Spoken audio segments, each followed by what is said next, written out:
Hello there. I'm Scotty, and you're not. And today, let me fit this thing. And now, well, it's the next. It's 11:59. I'm starting. Oh, now it's midnight, officially. We are looking at Click. Adam Sandler. Look, I was supposed to do all three of these during the day, but after I did, the hell was the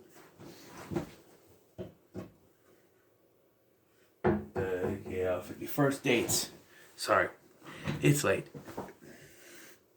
After I did for the 51st dates, I got tired and I laid down for a nap, right? And I woke up, I went and get the Reese's peanut butter cups from the gas station. I have a Hy-Vee gas station like right over there. And then I watched and did Longest Yard.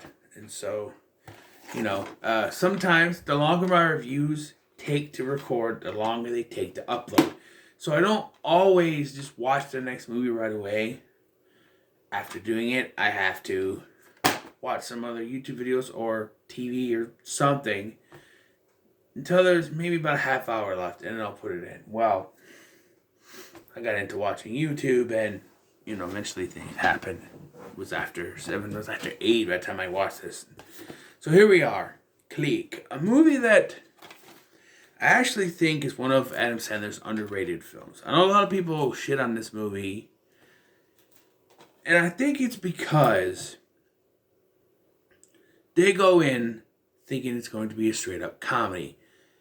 That's not what it is. It's a character study of a man who is too busy with his job, with some comedy sprinkled in. He's too busy with his job to worry about his family, so he forsakens them, and there's comedy and a universal motive. Christopher Walken, wow, thrown in, with, of course, Henry Winkler and all that. And it's... So if you go in with the mindset that this is going to be a straight-up comedy, you're probably not going to like it. Because you think, it's got to be funny. But there are some good character moments within it. With the character of...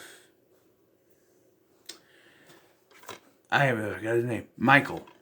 The character of Michael goes through some character moments. He learns a lesson. And it's really weird that these last 3 films...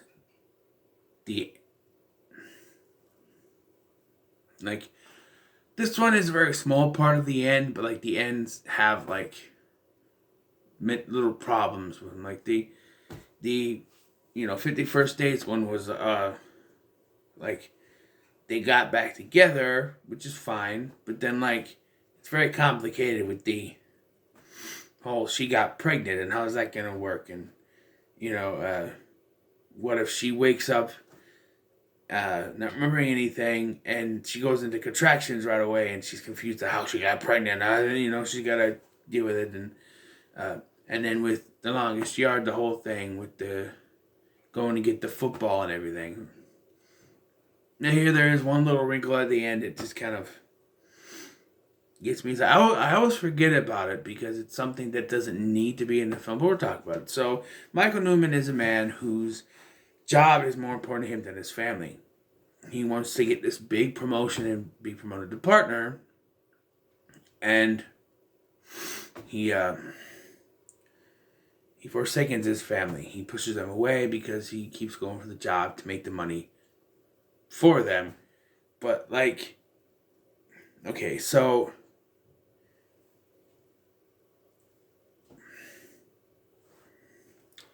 at the beginning of this, though, it's really not his fault. He says, hey, his boss, played by David Hasselhoff of all people, tells him, hey, you got this account, I need you to work on it. He goes, yeah, I'm going to camping with the kids this weekend, and I'll work on it. He goes, oh, well, I'll just give it to someone else. That's blackmail. That's blackmail.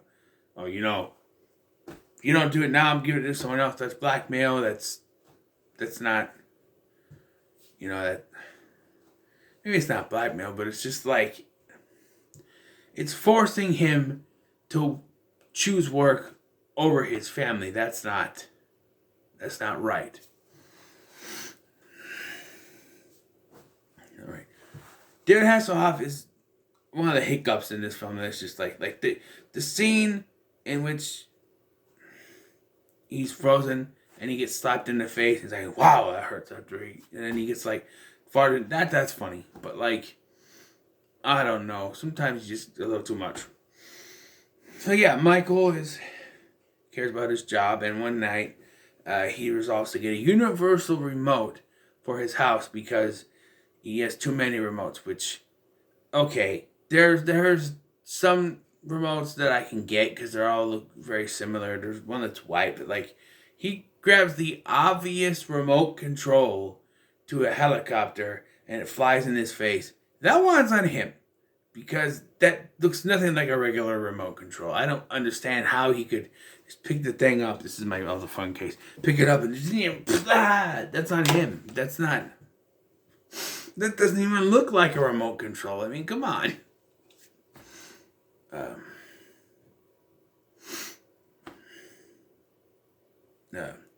But yeah, so he goes to Bed Bath & Beyond of all places because it's the only place that's open, and he meets Morty, played by Christopher Walken, who gives him the universal remote. The universal remote that controls his life. That's where the comedy part comes in. He freezes stuff, moves things. And I think the one problem with the way the control works is that somehow he's the only one that sees it. Well, Morty, but Morty made it. Like, he's the only one that can see it. Like, he turns it until it like in front of his wife, he makes like a picture-in-picture thing happen, and no one knows it. He makes his boss speak in Spanish, and himself too. Everyone's speaking Spanish, and nothing. Like, all this stuff is happening, and no one is noticing it, except for the sex. And that's the weird part. Like, he fast forwards through sex one time on purpose because he wants to get the work done. So she wants foreplay, or massage, foreplay, whatever. It's the same thing. And so he fast forwards through it, and like, one, she knows it didn't take that long, and I'm like, well, how does she notice that, but none of the other things that pop up? Also, we see from the alarm clock that it only takes like a minute with the fast forward. No, that's not. He's fast forwarding. And later we see him fast forward through years. So how is it fast forwarding through sex only goes for a minute on the clock? The joke, is that the joke that he can only last a minute? Which, that's too short. But it's just like, I don't know. It's inconsistent.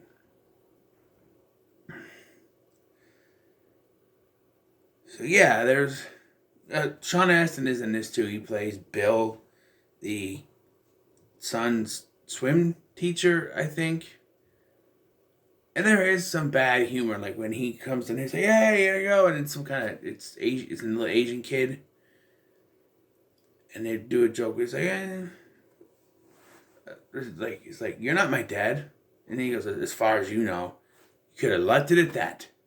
Right? Left it at that, never come back to that kid at all. But he's like, "My dad." I'm like, oh, okay, it's too far. But then again, in the very next scene, they're not camping or anything, they're like celebrating stuff, 4th of July stuff. And that he yells at these kids for throwing firecrackers, and the Asian kid is there going, "Oh, I hate that, man." And like, well, that he's not really doing anything wrong. They were popping firecrackers, which is illegal, by the way, and he went after them. I don't know. Like I said, Henry Winkler's in this, and Marge from The Simpsons. I don't know the actress's name, per se. Is it on here?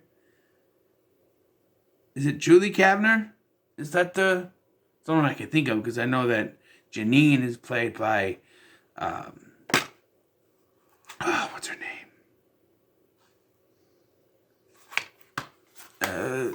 Stifler's mom.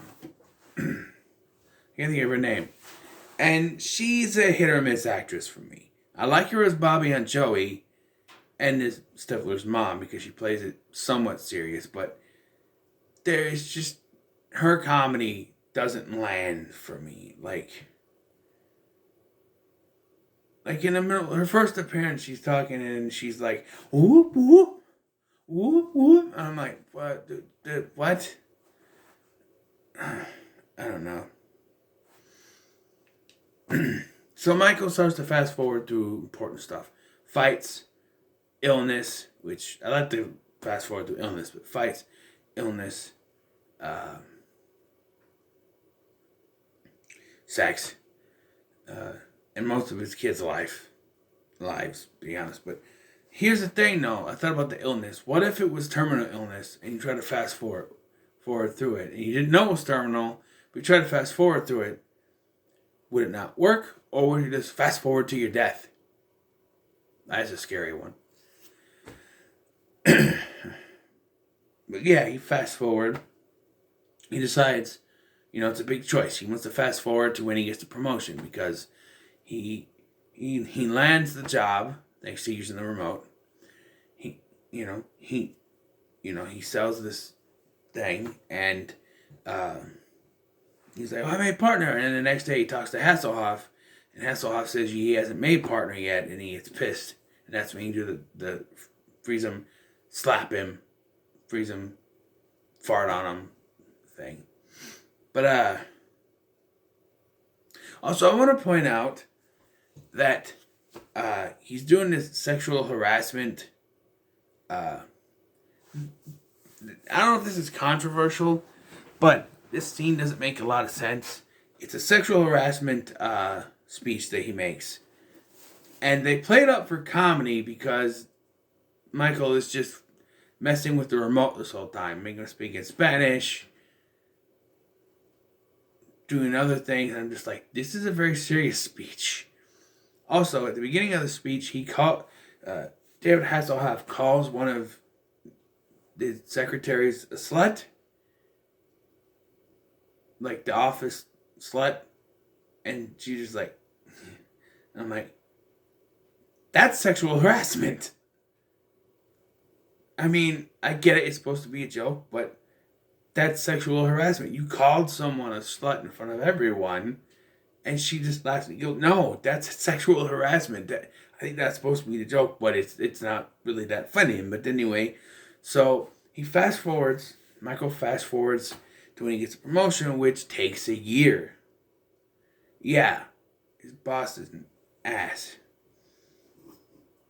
His boss also starts dating Janine. And there's a running joke where she dates everyone's brothers, or sleeps with everyone's brothers.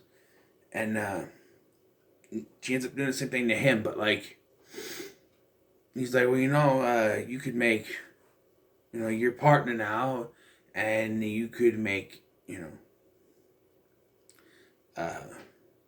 become the big guy.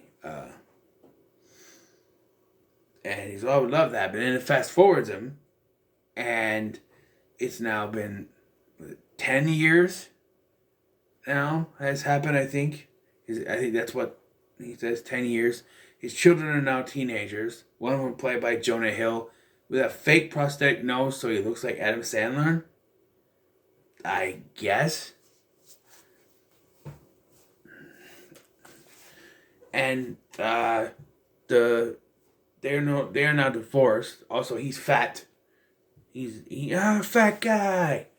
And they're not together anymore. And she's dating Bill, the Speedo King.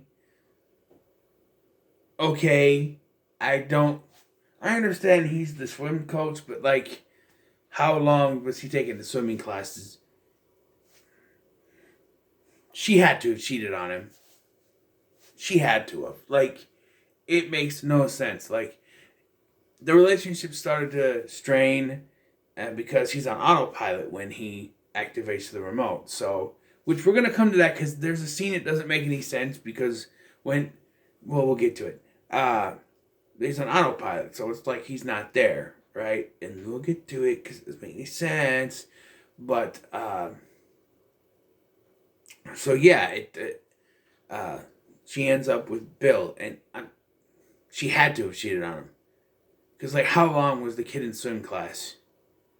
It just, the only thing I can think of is they started having their marital problems. Bill was there to comfort her, and maybe she didn't cheat on him per se, but she broke up with him and got with Bill right away. I don't know.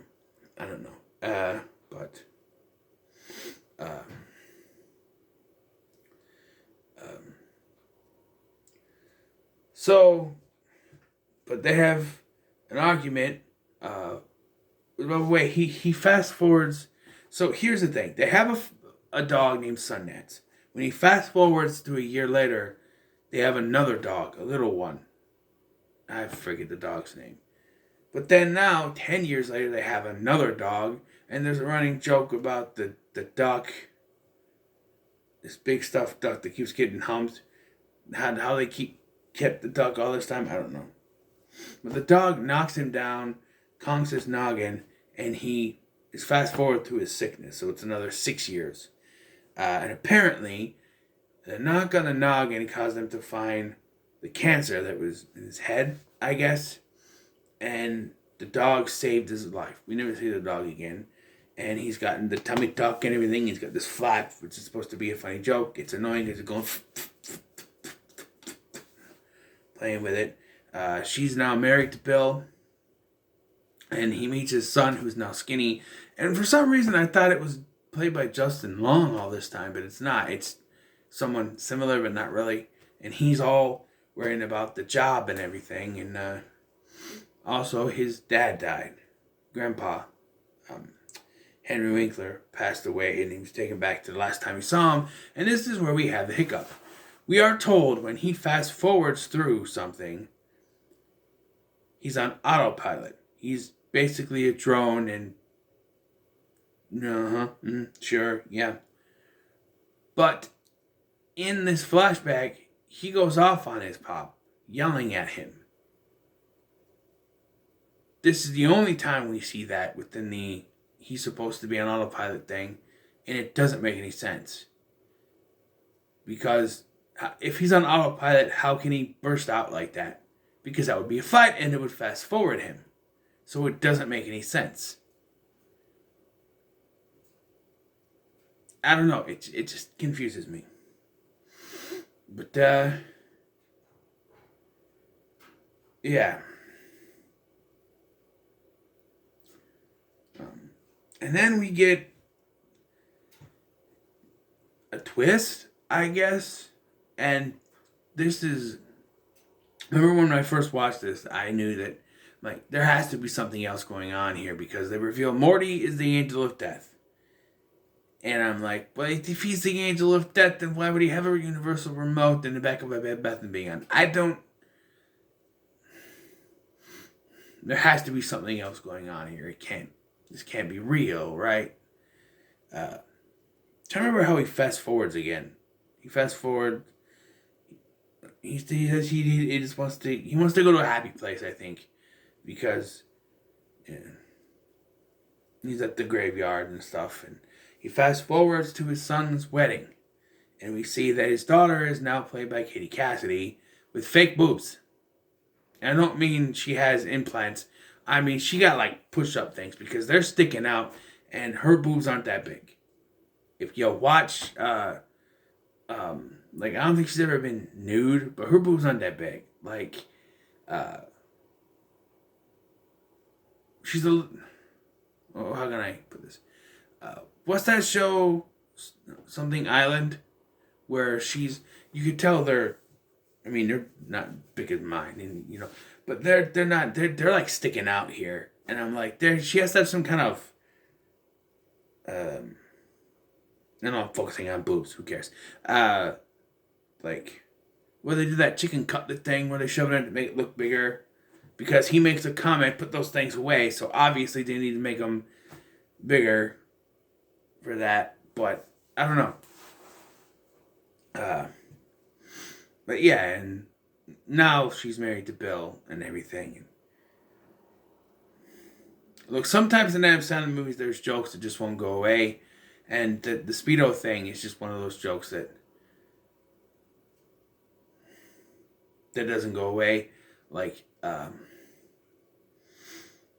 Earlier in the film, his wife asks him, what their song was. He goes back in time to find out it was the Linger by the Cranberries. And so the song starts playing here at the wedding. It's their son's wedding.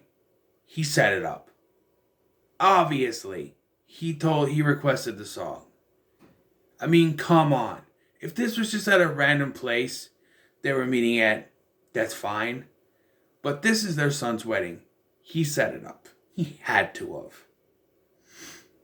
Sun goes off. They dance. He freezes time with the remote again and pulls down Bill's pants. Okay. But then he overhears Samantha, his daughter, call Bill dad, and it causes him to have a heart attack. He ends up in the hospital, and and he finds out his son is going to forego his honeymoon to work on his job. He tries to tell him not to, but he doesn't listen, and then he goes after him, but he collapses in the parking lot, and everybody grabs umbrellas, even though this man is potentially dying, and he basically says goodbye. There's a thing earlier in the film where their asshole he's going to be. He's like, 1 minute. Just tell him to wait a minute. Or telling the guy in the phone with me. She's like, 1 minute. He goes, no, I'm going to live for 200 years. And here he's like, I didn't make it to 200, but technically it'd be 240 hour years old he was here. But I make it to 200, but, he says goodbye. And look, they do the joke where he goes, Bill.